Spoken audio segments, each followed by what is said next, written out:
옛날 옛적 신안이라는 작은 섬마을에는 자연을 숭배하고 바람을 두려워하는 민속신앙이 널리 퍼져 있었다. 이곳 사람들은 바람이 모든 생명 유원천이며 때로는 가장 무서운 재앙일 수 있다고 믿었다. 그들은 바람의 여신인 풍령을 특별히 섬기며 매년 그녀에게 제사를 지냈다. 제사의 하이라이트는 커다란 바람개비를 언덕에 세우는 의식이었다. 이 바람개비는 단순한 놀이용이 아니었다. 바람의 방향과 세기를 파악하고 예측하는 중요한 도구였다. 마을의 원로들은 이 바람개비에 따라 다가오는 계절의 변화를 해석하고 어부들이 바다로 나갈 시기를 정하는 데 중요한 역할을 했다.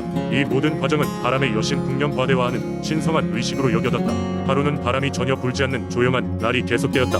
이는 바람의 축복을 받은 적 없었던 마을 사람들에게는 큰 불안으로 다가왔다. 어부들은 작은 배를 끌고 나갈 엄두를 내지 못하고 농부들은 적절한 시기에 씨앗을 뿌릴 수가 없었다. 마을에는 점점 불안감이 퍼져나갔다. 그러던 어느 날 마을에 사는 한 소년이 아무도 모르게 산에 오르기 시작했다. 그 소년의 이름은 준이었고 그는 늘 바람개비에 특별한 관심을 갖고 있었다. 그는 바람개비의 움직임을 보며 시간을 보내는 것을 좋아했다. 준이는 풍령 여신에게 바람을 돌려달라고 간절히 기도했다. 준이가 산 정상에 도착했을 때 그는 누군가를 발견했다. 그녀는 따뜻하고 은은한 미소를 띤 젊은 여성이었고 그녀의 눈에는 깊고 푸른 바다의 빛이 담겨 있었다. 그 여성이 바로 바람의 여신 풍령이었다. 그녀는 준이의 정성을 가상히 여기고 이렇게 말했다.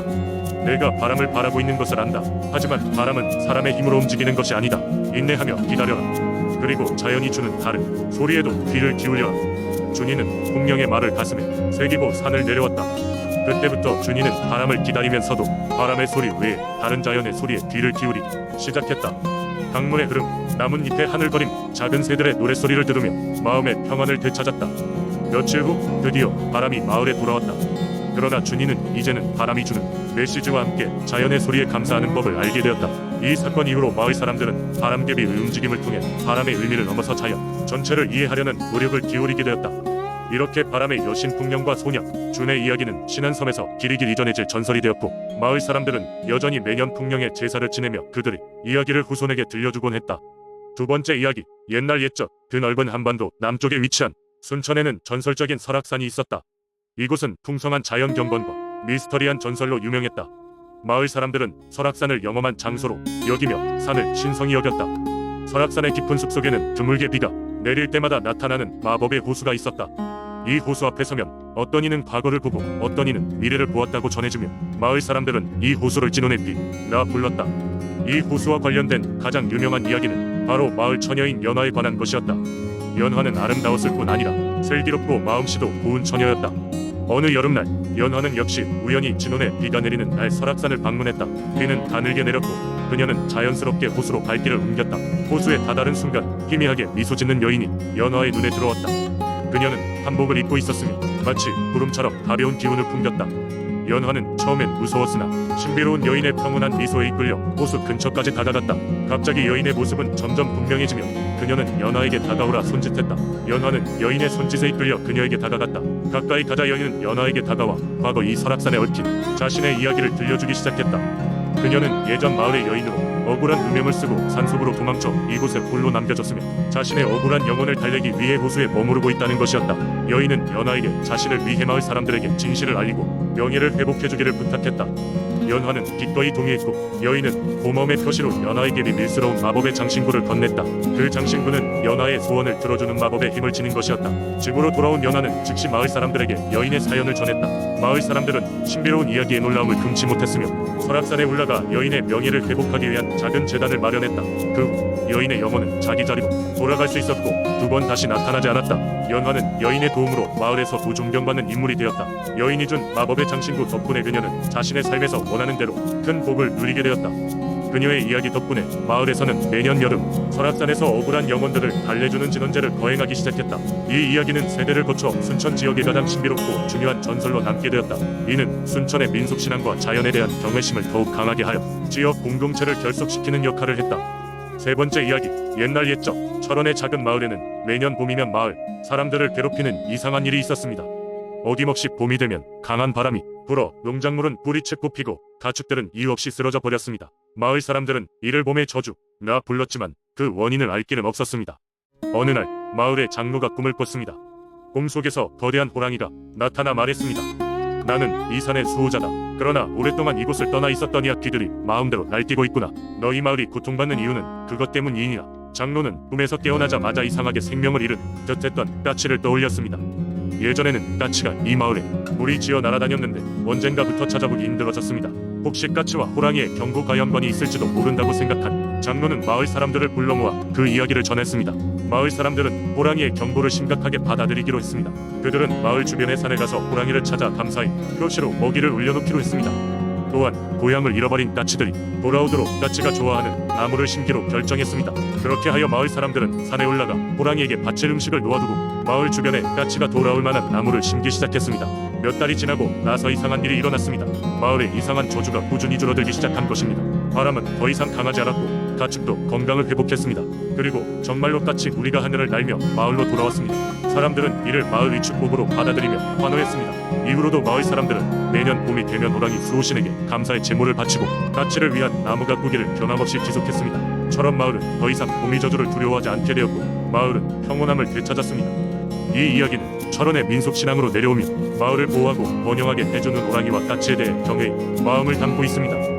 마을 사람들은 지금도 자연과 조화를 이루며 살아가는 방법을 배우고 하늘의 동물들에게 감사하는 법을 잊지 않고 있습니다. 네 번째 이야기, 옛날 옛적 지금의 창원 지역은 거대한 산과 바다로 둘러싸여 있었고 다양한 민속신앙과 설화가 존재하던 시절이었다. 그 중에서도 가장 널리 알려진 이야기는 용산사에 얽힌 전설이다. 용산사는 산 높은 곳에 위치한 조용한 절로 그 주변에는 늘 안개가 끼어 있었고 사람들은 그곳을 신비롭고 영험한 장소로 여겼다. 이 이야기는 아름다운 봄날로 거슬러 올라간다. 창원의 농부들은 벼농사가 잘 돼야 해 먹고 살 수 있었기에 비가 적절히 내려야 했더랬다. 하지만 그 해의 봄과 여름은 마른 장마와 같았다. 비가 오지 않아 강과 저수지가 말라가자 농부들은 깊은 근심에 빠졌다.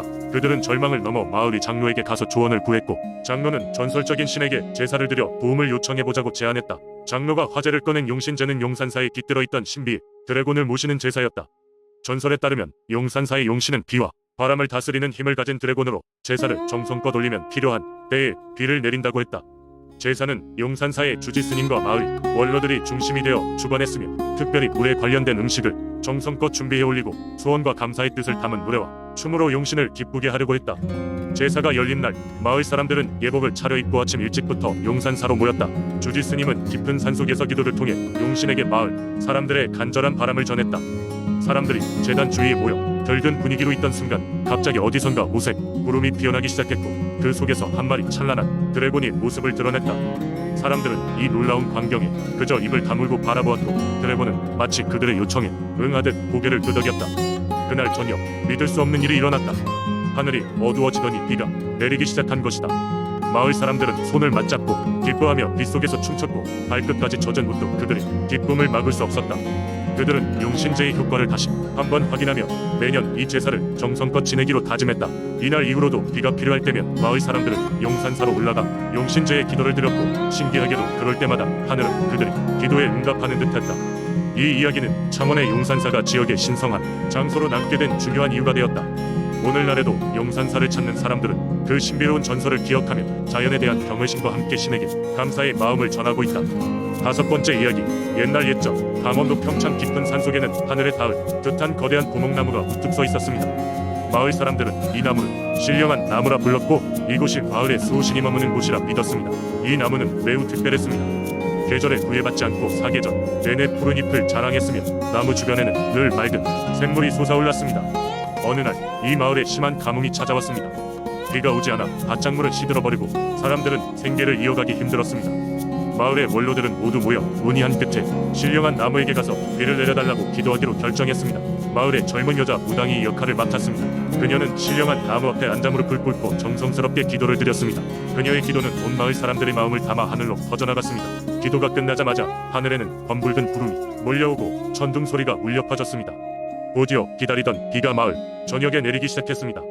비는 며칠간 끊임없이 내려 메마른 땅을 적셨고 마을 사람들은 신령한 나무가 자신들의 기도에 응답했다고 믿었습니다. 그 후로도 마을 사람들은 매년 가뭄이 올 때마다 신령한 나무 앞에서 기도드렸고 기도할 때마다 그들이 기도가 응답받았습니다. 그리하여 신령한 나무는 마을 사람들에게 신앙의 대상이 되어 평창의 민속신앙을 상징하게 되었습니다. 그러나 시대가 흘러 현대에 들어가면서 사람들이 신령한 나무에 힘을 의심하기 시작했습니다. 마을의 젊은이들은 신화가 단지 옛사람들의 미신이라고 생각하고 고목나무를 제거하고 그 자리에 편의시설을 짓자는 의견을 내놓기도 했습니다. 그러나 원로들은 신령한 나무가 아직도 마을의 평화를 지켜주고 있다고 믿었습니다. 그 의견차로 인해 마을 원로들과 젊은이들 사이에 갈등이 생겼으나 어느 날 밤 신령한 나무 주변에서 신비로운 구름빛이 번쩍이며 나무에서 낮은 목소리가 들려왔습니다. 마을 사람들은 놀라움을 금치 못했으며 나무의 신비로운 기운을 체감하면서 다시 한번 신령한 나무에 대한 믿음을 새로이 해갔습니다. 그 빛과 소리를 본 마을의 젊은이들도 신화를 다시 생각해보고 고목나무를 지키자고 결심했습니다. 그리하여 마을 사람들은 전통과 현대 사이의 갈등을 해결하고 신령한 나무를 보호하기 위해 새로운 결의를 다짐하며 평창의 민속 신앙을 이어가게 되었습니다.